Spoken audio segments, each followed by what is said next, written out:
Hello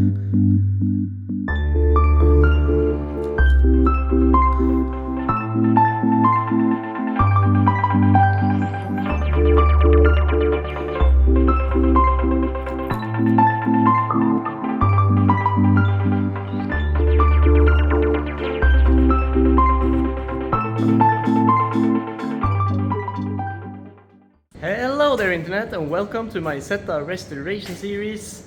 I know there has been quite a while since the last episode when I was doing the engine dismantling, and that is because I have been moving. And right now, as you can see, the Isetta is in 1,000 pieces.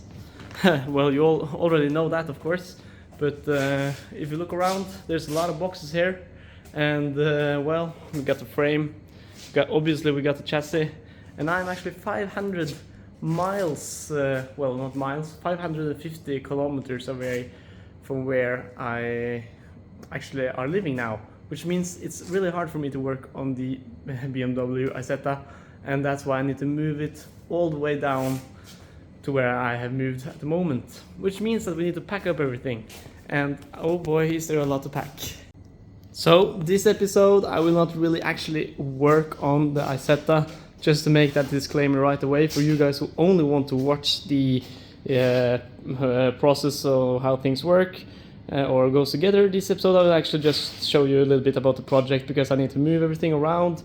But it's also a good time to just get an overview of everything. So right now I have some Ducati Monster parts here, which we absolutely do not need. So there is obviously more than just the Isetta project. For those of you who are following me the Instagram channel, you know that I also have a lot of other things going on.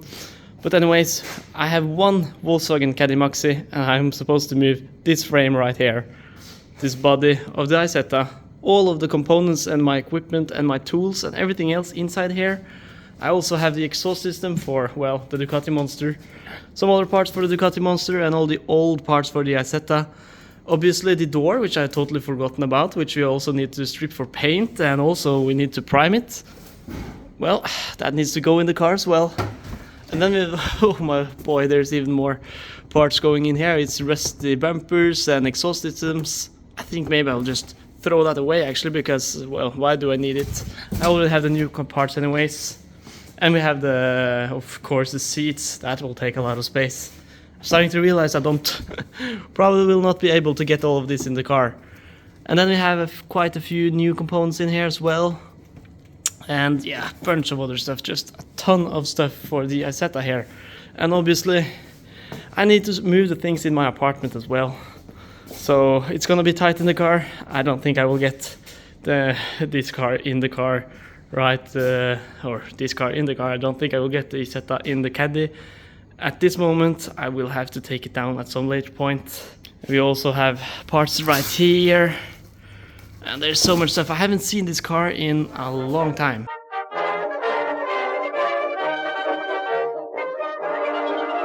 Alright, so I'm starting to get somewhere. This is just old parts, and I think that's a trashy box. These are the box which I had all my new parts in, which I've ordered. So that's just a bunch of replacement parts like bearings and such. And just give you guys a quick overview of everything. This is like the parts where I haven't really had the time to clean up properly yet. So it's like we have the gearbox right here. Then it's the head for the engine and a few things like that. We really need to clean this and inspect them quite a bit to just make sure that everything is good and nice and can be cleaned and mounted on these parts, which are basically the parts which are coming along for the engine. I wish I had come further on the engine assembly, but I just haven't had the time because I haven't been here with the car. But as you can see, the engine block, it has been cleaned quite a bit now, much nicer looking than in the last episode, which was the disassembling episode. And we have, of course, other components here. I'm not sure exactly what I will treat this with, if I just will continue to clean them and steel brush them, or if I maybe will invest in the water polish, which I used on the rear axle, or the rear suspension, which you can see on the car right here. Or should I say the frame right here. And I mean, it's looking very nice. I'm very happy with that result. It will probably cost me a few few, what can I say, 1,000 kroners extra, but I think it might be worth it. I will have to check the budget on the builds, because we don't want to spend too much money on it just yet. I'm gonna make a economical episode one day, which I will go through all of the costs and the investments I've done on the build to show you how expensive or cheap it is to actually invest or rebuild a Isetta. I've done some of the math, and definitely there is, if you're doing all of the or most of the work yourself, it will definitely be a good investment in the long run, especially if you like to rent on cars and such, which I do. Anyway, the chassis, I think it's been a long time since you have seen the chassis sitting here. Probably way back when we were just sandblasting it, which probably is a year ago if you are one of those guys who have followed all of the episodes from the beginning, which I of course appreciate a lot.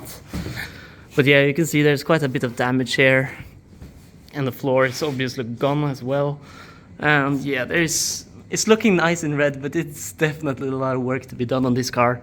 And the door, totally forgot about that, as I said, so that will need to be brushed down and cleaned for paint and everything. And it just never ends. I always find new parts. I totally forgot about these as well.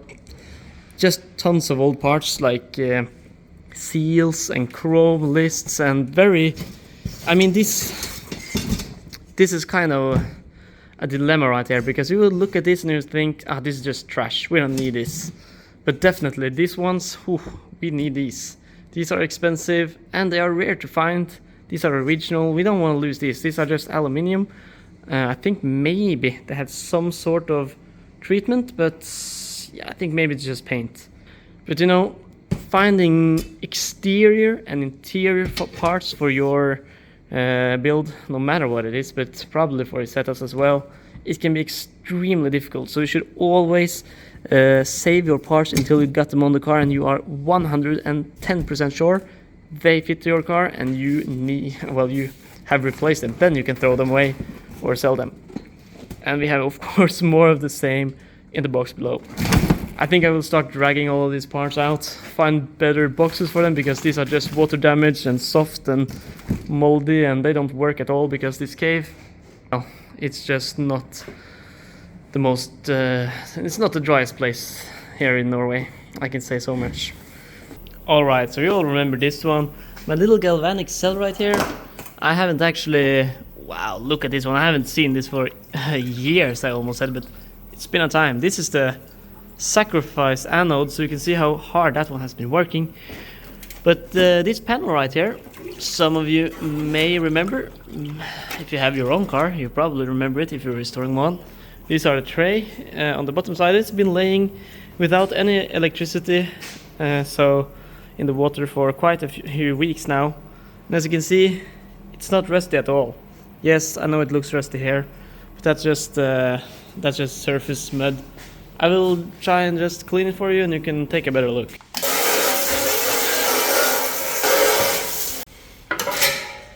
So there we go, you can see it turned out quite nicely.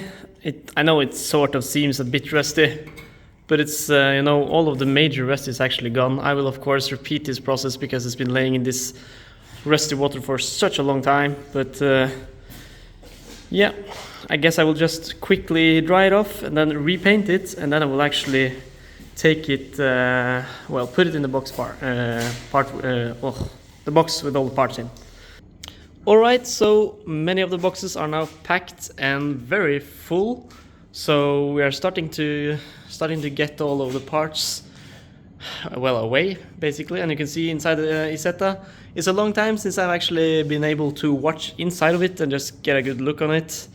It's not too interesting. We will of course take all of this bodywork later when we have gotten a bit further on the project, especially on the frame and the engine and stuff. But what I really wanted to show is actually this panel, which I took out of the water because you know, it's almost free for rust, but there's still some work that has to be done on it. But I just took a quick little respray with the zinc, poor quality paint of zinc, which you can almost just brush off with your thumb. And the thing is that if I just put this in or maybe some white spirit or something on it, I can actually clean off this paint, and then I can continue the progress on removing everything of the rust without actually without this rusting, just by being stored, because it will be stored for quite some time now.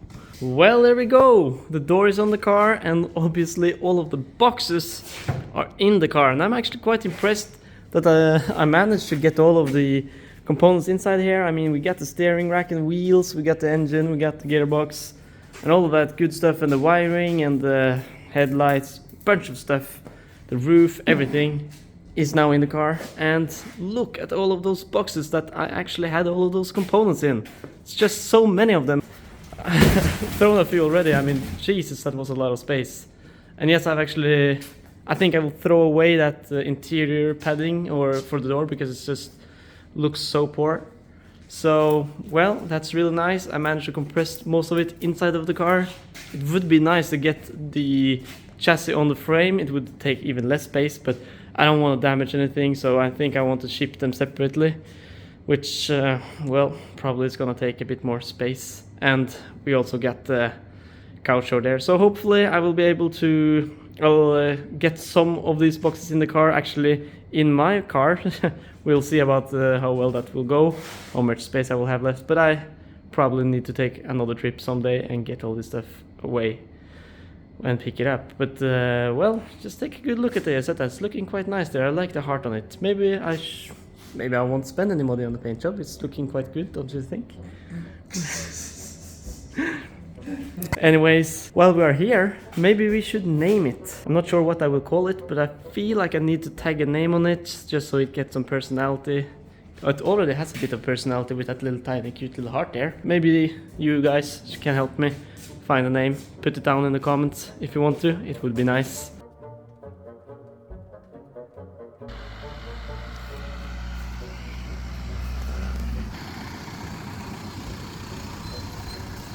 Looking good.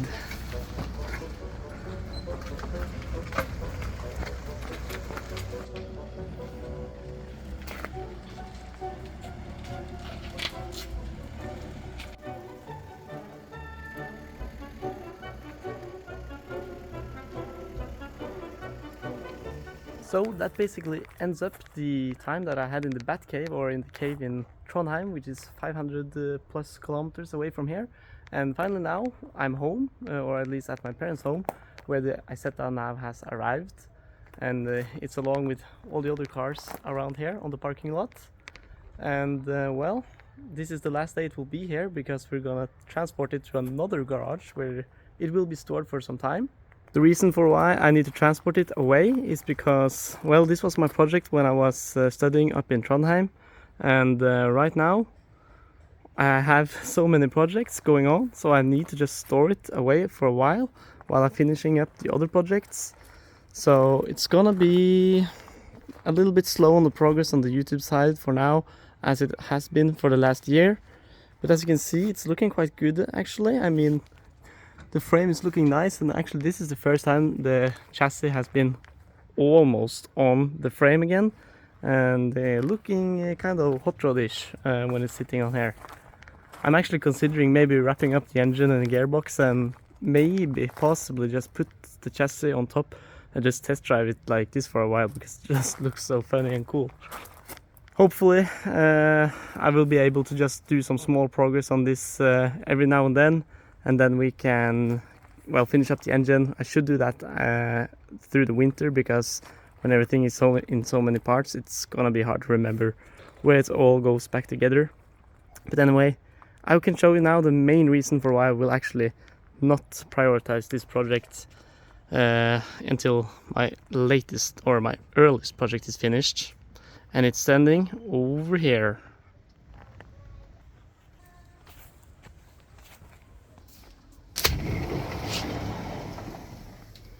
So this is the reason why I will not prioritize the BMW Isetta, because I have this Jaguar E-Type right here.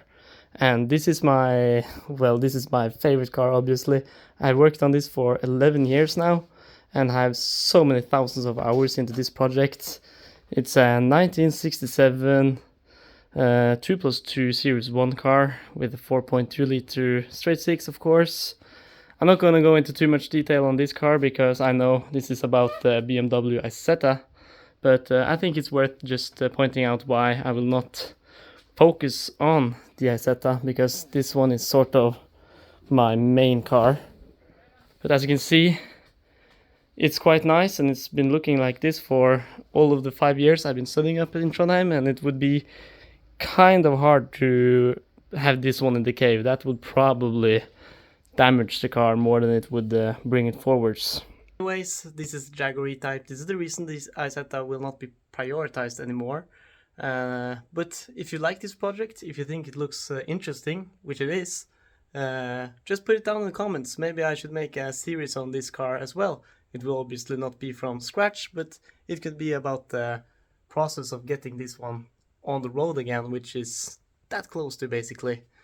And just a little information on it is basically, I started when I was 15 years old on this car, and I didn't know anything about cars.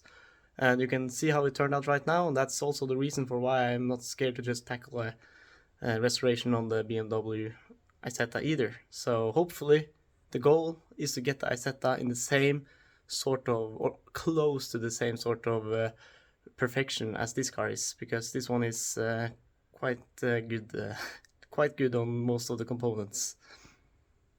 And I think with that we are basically just gonna jump back to the Isetta again. I'm just gonna show you where we're gonna park it and put it away.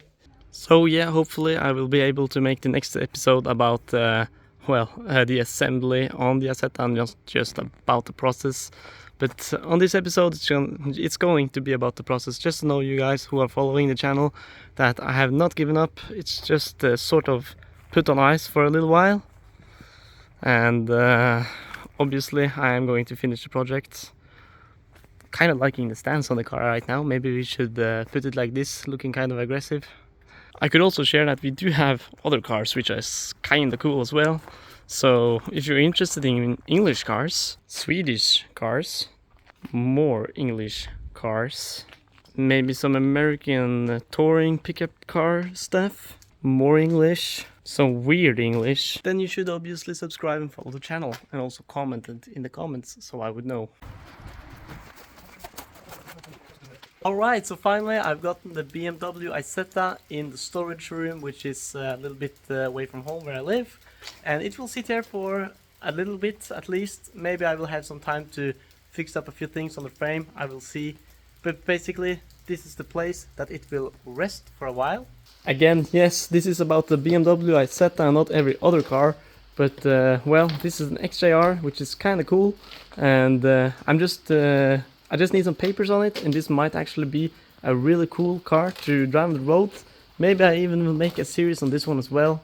I'm not sure how familiar you guys are with the Jaguars, but this one is actually the one with the last of its kind, which has the straight six and the compressor, which is from 1996, and of course it's an XJR, which is kind of cool. 330 brake horsepower.